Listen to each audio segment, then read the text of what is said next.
তারা আমি দীর্ঘায়িত করতে যাচ্ছি না, এখন রেলি শুরু হবে। তো আমি বলবো যে এটা একটা সংক্রমণ থেকে রক্ষা করতে গেলে আমাদেরকে সর্বপ্রথম সচেতন হতে হবে। তার উদ্দেশ্যে এই রেলি আমরা লক্ষ্য করেছি প্রতি বছরই প্রায় 1.3 মিলিয়ন লোক মারা যায় হ্যাপাটাইটিস সংক্রমণের জন্য, এবং প্রায় 2.2 মিলিয়ন লোক সংক্রামিত হয়ে থাকে।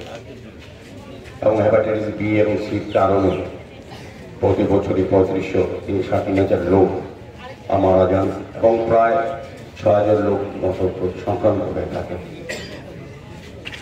সেই ক্ষেত্রে আমি বলবো যে আমাদেরকে সচেতন হওয়া অত্যন্ত প্রয়োজন, কারণ লিভারজনিত কারণেই হ্যাপাটাইটিস বির জন্য লিভার, এটা আমরা সবচেয়ে গুরুত্বপূর্ণ অঙ্গ আমাদের দেহের মধ্যে সংক্রামিত হয়ে থাকে।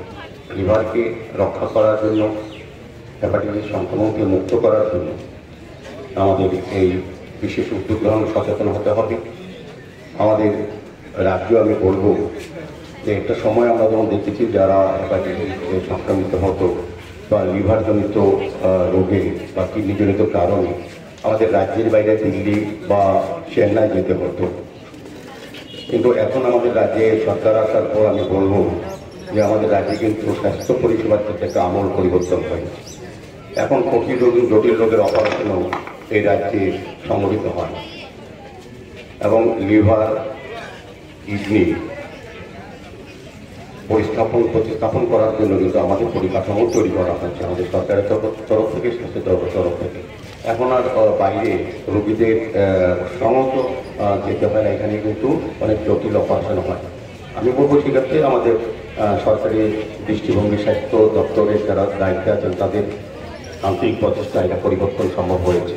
কারণ আজকে যারা প্রদীপবাবুরা বা যারা ডাক্তারবাবুরা আছেন তারা আগেও ছিলেন রাজ্যে, কিন্তু পরিকাঠামোগত দুর্বলতার কারণে হোক বা কোনো সুযোগ না পাওয়ার কারণে হোক এই রাজ্যের চিকিৎসকেরা গুণ থাকতো, সমস্ত গুণাবলী থাকতো, তাদের এই বড় বড় চিকিৎসাগুলি করতে পারতেন না।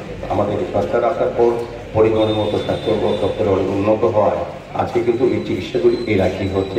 আমরা যারা এই সংক্রমিত হচ্ছি এই রাজ্যে রোগীরা, তারা কিন্তু এই সুযোগ পাচ্ছে। আমার বিশ্বাস থাকবে আজকের রেলির মাধ্যমে আমরা যে বার্তা দেবো, মানুষ আমরা সচেতন হবো, সতর্ক হবো এবং আমরা এই রোগ থেকে যাতে দূরে থাকতে পারি এবং সরকারি সুযোগগুলি গ্রহণ করে রাজ্যে আমরা চিকিৎসা পেতে পারি সেই ব্যবস্থা করা হবে এবং সেটা আমরা নেব।